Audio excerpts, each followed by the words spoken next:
Hello, Mr. Namdaran. How are you? Hello, Mehdi John. I'm happy to see you. Thank you so much.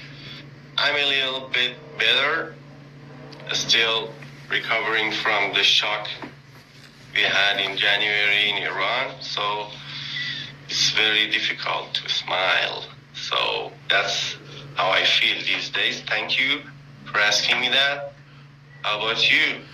How have you been? Yes, as same as you, I'm not in a good mood, and I think these days is very hard to smile, let alone laugh. And I hope, and as you know, I was into hiking in the mountain, but these days, because of these recent unrest in the streets, especially in Tehran, I'm not in a good mood to do that, and I have postponed it for later, maybe after Nowruz. Oh, so I think that's the reason why you stopped recording those videos